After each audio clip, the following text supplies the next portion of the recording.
ஐயா உண்டு. அன்பான பெரியோர்களே, தாய்மார்களே, சான்றோர்குல பெருமக்களே, நம் அனைவரும் சிந்திக்கும் தருவாயில் உள்ளோம். ஏன் என்று இந்த பதிவை நான் வெளியிடுகிறேன் என்றால், நம் நாடு, நம் நாட்டு மக்கள் அழிவின் பாதையில் சென்று கொண்டிருக்கின்றோம். காரணம், மதுபோதைக்கு அடிமையாகி மக்களெல்லாம் இன்னைக்கு வீணாகி போய்கொண்டிருக்கிறார்கள். மரணம் என்பது, செய்யாத குற்றங்கள் என்பது எண்ணுக்கு அடங்காமல் போய்கொண்டிருக்கிறது. எங்கு பார்த்தாலும் வழிப்பறி, எங்கு பார்த்தாலும் விபத்து, எங்கு பார்த்தாலும் குழந்தைகள் முதல் கற்பழிப்பு. கிழவிகளை விட வில்லை மக்கள். அந்த அளவுக்கு கொடூர பாவிகளாகி இருக்கிறதுக்கு காரணம், செய்யாத குற்றத்தையும் தூண்டுவது எதுவென்றால் மதுவென்ற அரக்கன். இந்த மதுபோதை அரக்கர்கள் ஒளிந்து போகாமல் நம் நாடு வளமாக வாழ முடியாது, நாட்டு மக்களும் வாழ முடியாது. அன்பர்களே, சிந்தியுங்கள். நீங்கள் வாக்களிக்கும் பொழுது இந்த மதுபானத்தை ஒழித்து ஆக வேண்டும் என்ற எண்ணம் உங்கள் மனதிலே இருக்க வேண்டும். இன்னும் 25 ஆண்டுகளிலே 25% ஆண்கள் கூட உயிரோடு வாழமாட்டார்கள். அந்த 25% வாழ்பவர்களாயின் அவர்கள் மதுபோதைக்கு அடிமை ஆகாதவர்களாக தான் இருக்க வேண்டும்.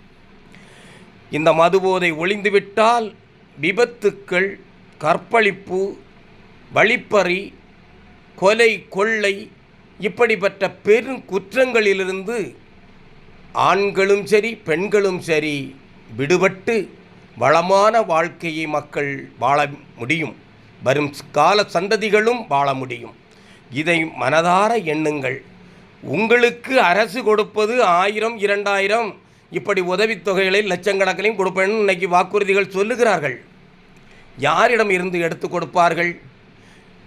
நமக்கு வரிப்பணத்தை உயர்த்தி எல்லா விதத்திலும் வரிகளை போடுவார்கள். விலைவாசியை உயர்வுபடுத்தி தான் நமக்கு தர முடியும்.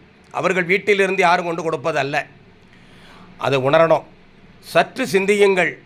இந்த மதுபானம் ஒழிந்து நம் மக்கள் சந்தோஷமாக வாழும்போது இவங்களுடைய உதவித்தொகையும் தேவையில்லை, இவங்களுடைய நமக்கு இலவசமாக தரக்கூடிய எந்த இதுவுமே தேவையில்லை. நமக்கு மதுபானம் ஒழிஞ்சிட்டாலே போதும், ஒவ்வொரு குடும்பங்களும் வளமான வாழ்வு பெறும். இன்றைக்கி ஒரு ஆண் மகன் ஒரு நாளைக்கு இன்றைக்கி குறைந்தது 1000 ரூபாய் ஊதியத்துக்கு இன்றைக்கி வேலைக்கு போகிறான். ஒரு கொத்தனார் கையாள் வேலைக்கு போகிறவனுக்கு கூட இன்றைக்கி 1000 ரூபா, 900லேருந்து 1000 ரூபா சம்பளம் இருக்குது கையாள் வேலைக்கு. சித்தாள் வேலைக்கு இன்றைக்கி 750 ரூபா சம்பளம் இருக்குது. கொத்தனாருக்கு இன்றைக்கி 1300, 1200, 1300 ஒவ்வொரு வேலைக்கு திறமைக்கு ஏற்ற மாதிரி 1000 ரூபாய்க்கு மேலே தான் சம்பளம் இருக்குது எல்லாருக்கும். இப்படி இருக்கும் பொழுது உன்னுடைய வீட்டு வருமானத்தை கொண்டு உன் குடும்பத்தை நல்லபடியாக காக்க முடியும். 1000 ரூபாய்க்கு வேலை செய்துட்டு வந்தான்னா அவன் என்ன பண்ணுறான்? இன்றைக்கி அவன் 3 குவார்ட்டர் 4 குவார்ட்டர் வாங்கி குடிச்சிட்றான். ரூபா மொத்தமாக காலி பண்ணிவிட்டு உனக்கு 200, 300 தான் கொண்டு தருவான். மது போதையை விட்டுட்டான்னா உனக்கு அவன் நிலவு அதிகமாக செலவழித்தா பெட்ரோலுக்கு ஒரு 100 ரூபா, ஒரு 50 ரூபா டீ காசு. 2 வேளை டீ குடிப்பாங்கன்னா வரும்போது போகும்போது 2 வேளை டீ குடித்தா கூட ஒரு 50 ரூபா போயிடும். 150 ரூபா போனால் 850 ரூபா அவன் வீட்டுக்கு வந்துடும். அப்போது 850 ரூபா வரும்போது உன் குடும்பத்துக்கு ஒரு நாளைக்கு 250 ரூபா செலவு பண்ணால் கூட ஒரு நாளைக்கு 600 ரூபா மிச்சம் முடிக்கலாம். 500 ரூபாய் போடு. 500 ரூபா மிச்சம் பண்ணது மாதம் 15000 ரூபா மிச்சம் அடிக்க முடியும். இன்றைக்கி நீ 1000 ரூபாய்க்கு ஆசைப்படுற, இழக்கிறது எவ்வளவு இழக்கிறன்னு பார்த்துக்க. உன் புருஷனை மட்டும் இழக்கல, உன் தாலியை இழக்க வேண்டிய நிலைமை ஏற்படுது, உன் மகனை இழக்க வேண்டிய நிலைமை ஏற்படுது, உன் சந்ததிகள் அழிந்து போகின்றது, உன் சந்ததிகள் அழிந்து போகின்றது. இதுக்கெல்லாம் அழிவுக்கு காரணம் மூலப்பொருளாக இருக்கிறது போத வஸ்துகள். இன்றைக்கி போதைங்கிறது பிராந்தி எல்லாம் இருந்தது. இன்றைக்கி அடுத்தது கஞ்சா அபின் இந்த மாதிரிகள் இருந்தது. இப்போ போதை பொடி மருந்துகள் ஆகிவிட்டது. பஞ்சு முட்டாயில் வர குழந்தைகளுக்கு இன்றைக்கி இந்த போத வஸ்துவை கலந்து கொடுத்து இன்றைக்கி விற்கிறாங்கன்னா இந்த குழந்தைகள் வருங்கால சந்ததிகள் என்ன ஆகும்? சிந்தியுங்கள். தயவு செய்து நீங்கள் பிஜேபிக்கு ஓட்டளியுங்கள்.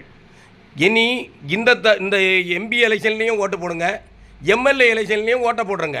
போட்டு இந்த பிஜேபி நமக்கு மாநிலத்தை ஆளும்போது இந்த மதுபானத்தை ஒழிச்சாங்கன்னா அடுத்த எம்எல்ஏ எலெக்ஷனுக்கு ஓட்டு போடுங்க, எம்பி எலெக்ஷனுக்கு ஓட்டு போடுங்க. இல்லைன்னா அதுக்கு போடணும்னு நான் கட்டாயப்படுத்த மாட்டேன். தயவு செய்து இந்த மதுபானங்கள் ஒழியணும்.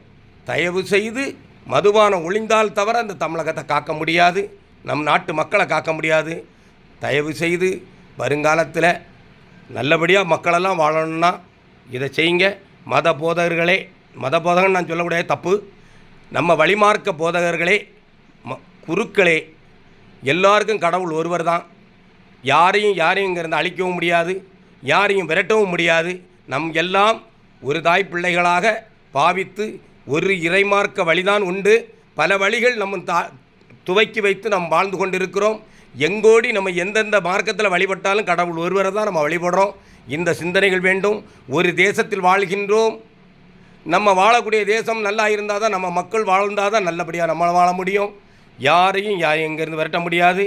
அப்படி விரட்டும் பொழுது இன்றைக்கி யாரையும் பார்த்துட்டு இருக்கோம். எல்லாம் ஒரு குடும்பத்துக்குள்ளே தான் இருந்துகிட்டு இருக்கோம். கிறிஸ்தவனும் இந்துவும் ஒரே குடும்பக்காரன் தான், இஸ்லாமியர்களும் நம்ம குடும்பத்துக்குள்ள தான் இருக்கோம். ஏன்னா இந்து மக்களையும் கிறிஸ்தவன் முஸ்லீம்கள் கல்யாணம் பண்ணியிருக்காங்க. முஸ்லீம் தம்பதிகள் கூட கிறிஸ்தவ மதத்தில் உள்ளவங்களையும் மாறி மாறி எல்லா கலாச்சாரத்திலையும் பொண்ணுங்களை நம்ம எடுத்துருக்கோம், கொடுக்கல் வாங்கல் செய்திருக்காங்க. இன்றைக்கி எந்த இதுவும் தானாக அது இயற்கையாக வாழ்ந்துக்கிட்டு இருக்க இறைவனுடைய அமைப்பு. அது நம்ம எல்லோரும் ஒன்றா தான் இருக்கிறோம். எந்த அழிவும் யாரையும் கொடுக்கல. இதை கட்சிகள், அரசியல் கட்சிகள் ஆதாயத்துக்காக நம்மளை பிரித்து அப்படி பண்ணிடுவா இப்படி பண்ணிடுவாவ அப்படின்னு நம்மளுக்கு மேலே போலி சாயத்தை பூசி இன்றைக்கி பிஜேபி வளரக்கூடாதுன்னு நினைக்கிறாங்க. நான் பிஜேபி கட்சி உறுப்பினர் கூட கிடையாது.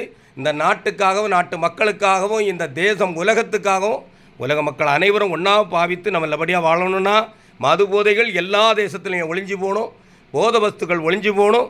தயவு செய்து கடவுளை உண்மையாக பின்பற்றி நடப்பவர்கள், இந்த தேசத்தை உண்மையாக நேசிப்பவர்கள், உங்கள் பிள்ளைகளை நல்லபடியாக நேசிப்பவர்கள், உங்கள் புருஷமார் நிம்மதியாக நல்லபடியாக வாழணும், நம்ம தாலி களத்தில் இருக்கணும்னு எண்ணம் உள்ளவங்க தாய்மார்களாலும் சரி எல்லோரும் பிஜேபிக்கு ஓட்டளிங்க, நல்லதை நினைங்க.